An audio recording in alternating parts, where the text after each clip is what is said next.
Into the boroughs, the faithful tune in. Gary Mack's in the booth, let the musings begin.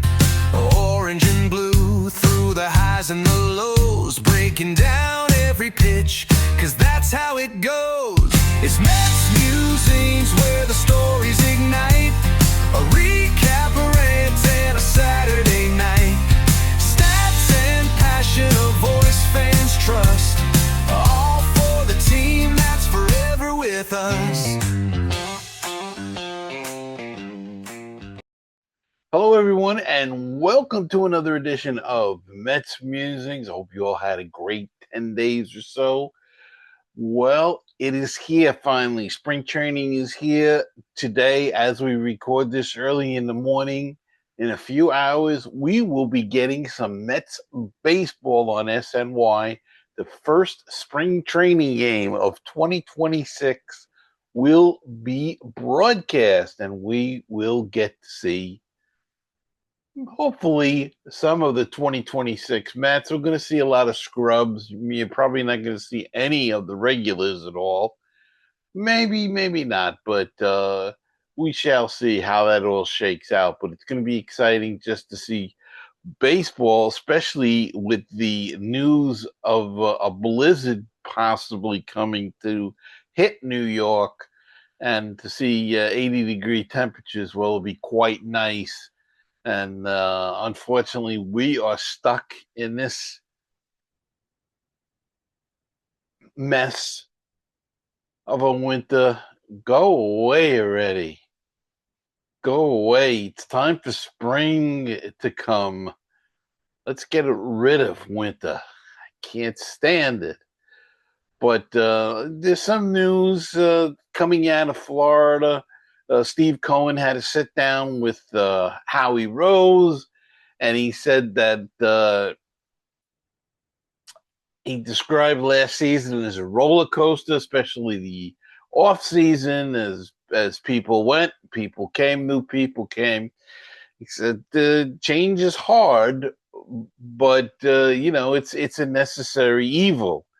And he was surprised by the Edwin Diaz departure. I did find that one perplexing, he admitted. I'm not sure exactly how Edwin arrived at that decision. Obviously, it's a personal decision. I thought we made a pretty respectable bid. I could argue our bid might have been better. And it turns out it sounds like it was, but Diaz's camp never got back to the Mets. They just decided to go with the Dodgers, and it's very reminiscent of the Darryl Strawberry deal from years ago. The Mets asked that they get back to him, get back to the Mets when they had an offer from the Dodgers again, and Strawberry never bothered coming back. He just signed with the Dodgers. So, these things happen, and nothing you can do about it. But Edwin Diaz is with the Dodgers now. Pete Alonso's an Oriole, and so be it. Jeff McNeil's with the A's. Brandon Nimmo's a Ranger, and so be it. We move on. So we'll get a good look today at some of the young guys. I would imagine we'll watch the right field position today, only because there's a 4 or 5 way competition for that job, and they've got to, start it pretty soon. So I would imagine we'd see some guys there, and that position will open up the job, especially when the WBC starts up, so there'll be more playing time for different players. I don't know how many Met players are going. I know Clay Holmes is going at this point, and Juan Soto is going. So that'll open up a couple of outfield spots that people will get to show their wares. Like a Brett Beatty maybe can show how he's progressed. He's also been taking balls at first base. and could be backup at third. Some reports are not good on Bo Bichette at third base. Now, it was early first couple of days of spring training. He probably missed some balls and everything like this, so he's got to get used to it. Give him some time. He's an athlete. The thing is, if they don't feel it's working out, would you consider Mets? Would you consider having Beatty play third base every day and have Bichette as your DH? That's something to consider. Right now, it looks like Beatty's going to play some right field, some third base, maybe occasionally some first base, and be more or less the DH. At least on the left-hand side, I would imagine that Vientos would be from the right-hand side, though things could change. I mean, they can still make a trade before the end of spring training. So it'll be interesting to see how that plays out. But perhaps Bichette could be the DH if it's not working out at third base. We'll have to see as it goes on. It's so early yet. And so you have to see. I mentioned Clay Holmes. Clay Holmes threw 3 innings, or the equivalent of already in spring. He came in ready to go, but of course he's going to the WBC, so he needed to get ready a little bit earlier than the other players were, so he's ahead of other players. AJ Minter, he's not going to be ready for opening day, but the team is encouraged by his session so far. He is expected to miss at least the first month of the season as he continues to progress his way back. But the Mets are encouraged by what they have seen, and he could be a big clue to solving the bullpen problem with the being the other lefty with Brooks Raley. So AJ Minter, it's very important. He could be very important this year. I'm not saying he's the missing piece in the bullpen, but he could be one of a few missing pieces that they need. So keep your fingers crossed. Like I said, he's going to miss the first month. Hopefully, we can get by with other people, and then Minter will be back and be ready to go. And speaking of the bullpen, there's another veteran trying to make the team, Craig Kimbrel. He's fighting for a roster spot, but the Mets really value his experience, so he might have a shot. We will have to see. He's been around a while and has been probably has a Hall of Fame career. He's been one of the top top relief pitchers for years. And David Stearns met with the press and said, "We're excited to have Craig. This is someone who has an incredible amount of experience and success pitching in the back end of bullpens. We saw him have success in AAA and the majors towards the end of last year. He certainly looks like he has the ability to get major league hitters out, and we value the wisdom he brings. Having someone like that in camp potentially on our team, it made a lot of sense to give it a look and give him a chance." Kimbrel posted a 3.00 ERA, a 1.05 whip, and 51 strikeouts in 39 innings between AA and AAA last season. He also put together a scoreless frame in his lone big league appearance during his brief stint back with the Braves and allowed just 4 runs over 13 outings for the Houston Astros down the stretch. So if he can find some of that magic, Craig Kimbrel has a chance to make this team. And as David Stearns said, he would be a great addition with a young pitching staff.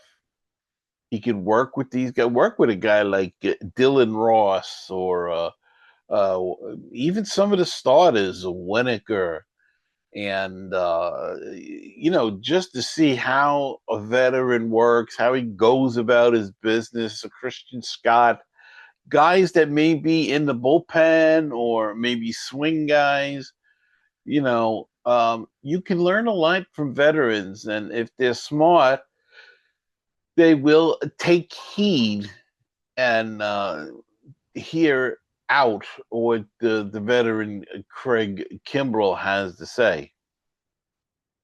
And even some of the pitchers that have experience that are a little bit, that are still kind of young, but have a few years experience, they could pick up some stuff from a guy like Kimbrel, who's been around the block a few times.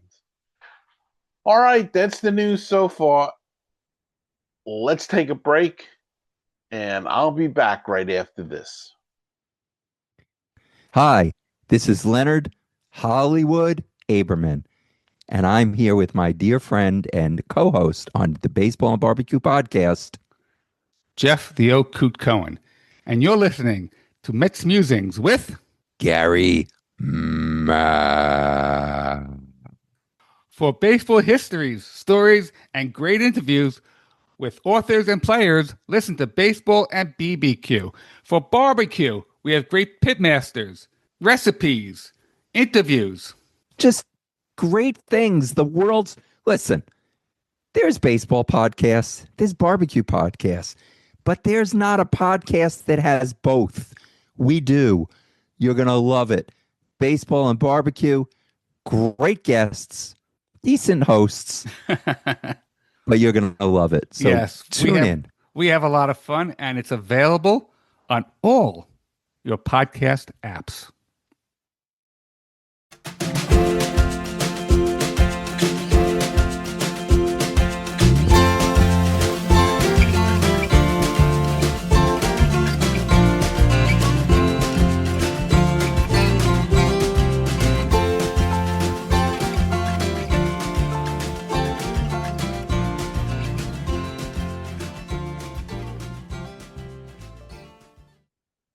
And we're back. And can you believe it? It has turned itself over and continues to hopefully improve. And they took a step in that direction this past week when Mets executives, including David Stearns, were on hand Wednesday to break ground on a team's new 55,000 square feet minor league clubhouse and facility.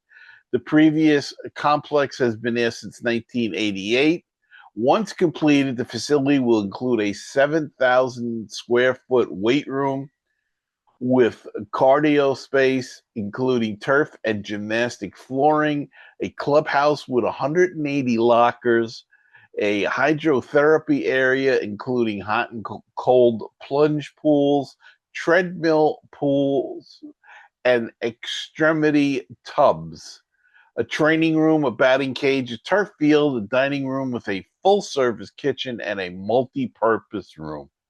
It's going to cement us as the preeminent player development organization in baseball, and that's according to David Stearns. So the Mets are going all out now for player development and the minor leagues. They'll be able to enjoy it at the St. Lucie Mets, I'm sure, will be take part in that. And rehab, it'll be a better setup for people to rehab and everything else. So Mets investing their money. It's going to cost Steve Cohen about $60 million. He's got it, and it can only help as they move towards developing more and more of homegrown talent. So we will see all of that develop, and they'll be working on that in the next few years. And Mets announcer Howie Rose will cut his travel completely during the 2026 season, paring his schedule down from 100 games to just 84, the 81 home games plus the 3 Subway Series games in the Bronx. Howie Rose has called Mets games on radio and television since 1995, including as the club's lead play-by-play voice since 2006. He In 2006, he began cutting back his workload following a bladder cancer diagnosis. In 2021, he phased out longer flights to the West Coast before last season eliminating all travel outside of opening day, Philadelphia trips, and the final road trip of the season. Now he will refrain from traveling at all until the postseason, when he expects to call every game at home and on the road. Howie is 72 now. Travel gets a little touchy, a little rough at that point. He has had some he's had some health issues. And when you put the age and the health issues there, it gets rough after a while. And don't forget, for many years he was doing hockey as well. And good for him. So we'll still get to hear Howie at home, and that's what a lot of people want. And we'll break in some new voices.